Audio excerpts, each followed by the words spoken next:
Well, good evening, everyone. Thank you for having me. I hope everyone can hear me. How to respond to a lot of this?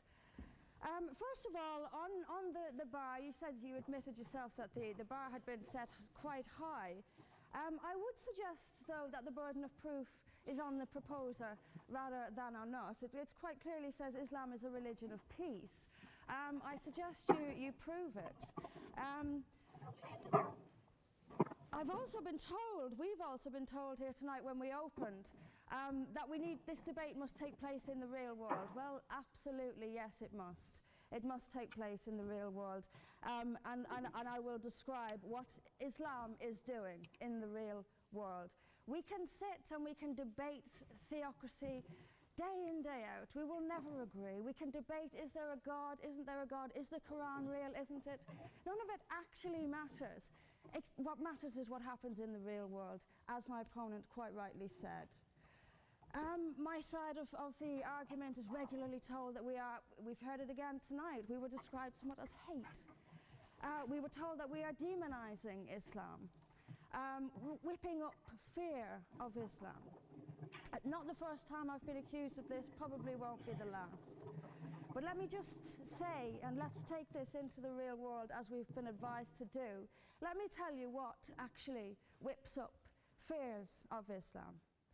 We take it from the top: 9/11, the London Underground bombings, Madrid, Mumbai, Mali, Bali, northern Nigeria, Sudan, Afghanistan, Saudi Arabia, Iran, Yemen, Pakistan, death for apostasy, death for blasphemy, death for adultery, death for homosexuality, gender segregation, gender discrimination, unequal testimony between men and women in legal proceedings, child marriage, amputations, beheadings, imprisonment for being raped, anti-Semitism, burqas, execution, as I've said, for this, that and the other, the slaughter of Theo van Gogh on the streets of Amsterdam, death threats on the streets of London, butcher those who insult Islam, Muslim patrols in East London telling people they are entering Sharia-controlled zones, polygamous marriages, marriage not requiring the consent of the bride.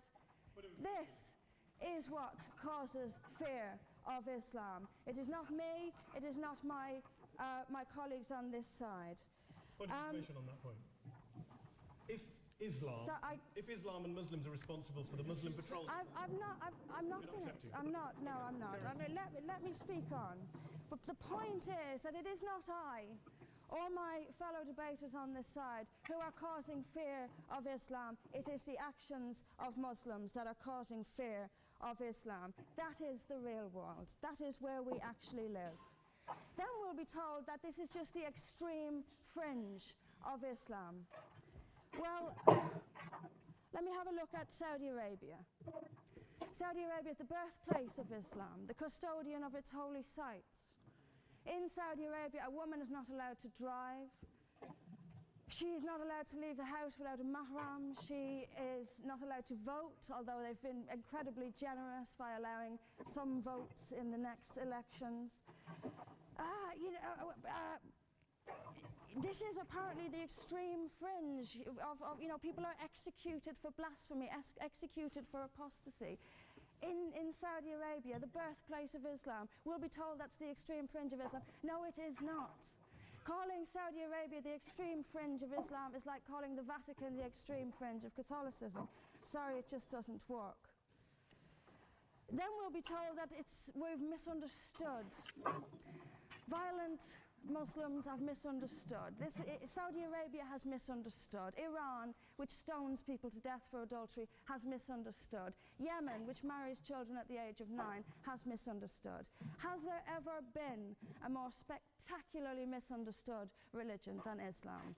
It seems that these nations who apply it as their laws, nations which have the Quran as their constitution,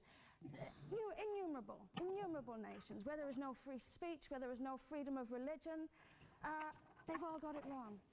They've all got it wrong. It's quite a spectacularly misunderstood religion.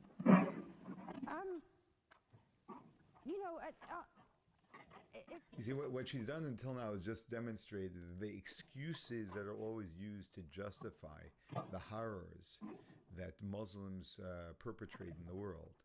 All of these excuses are ridiculous excuses, completely ridiculous excuses. They are the fringe. They are not the fringe. Just look around and you will see they are not the fringe. And that they are misunderstanding the religion. They are the religion. They dominate the vast majority of the religion. If you just that I need to respect Islam. I'm never quite given a good enough reason why. I am under no greater obligation to respect Islam than I am any other beliefs. I'm under no more obligation to respect a woman oppressed in the name of Islam than if she is oppressed by the BNP or anyone else.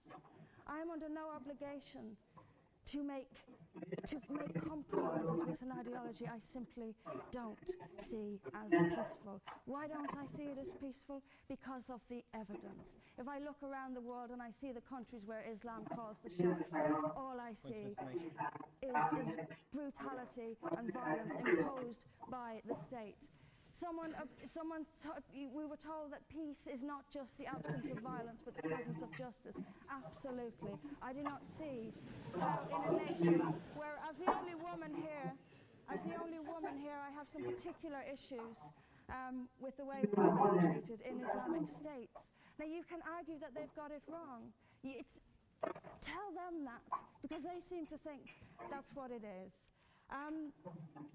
Yes, there's so much to say about it, but is there a peaceful Islam? Yes, there is. It's in the hearts of peaceful Muslims. Unfortunately, though, there's also a rather more objective Islam, and peaceful Muslims have to do some really rather creative interpretation, like the command to beat her. I've seen Muslim women. I didn't stand up for you. Well, I didn't. So if you could just have it. But I knew this would happen. I knew this would happen, by the way. I knew this would happen. What I'm saying is completely controversial and will be booed and shouted down, and I have no doubt my colleagues the same. I knew this would happen. You say anything negative, you'll get the boos. I'm actually going to leave it there. But I will finish just by saying this. There are hundreds of millions of peaceful Muslims. That is a fact. But that does not mean that Islam itself is peaceful. Peaceful Muslims interpret verses of the Quran so almost beyond recognition. It's reinterpreted, like the command to beat her. It's there in the Quran, and I've seen Muslim women try to dance around it. They put words in there that simply aren't there. That's what it says. It says beat her. And in the countries where the Quran calls the shots, that is exactly what they do. This is not peace. This is not justice. Islam is not a religion of peace, as the evidence shows us. Thank you.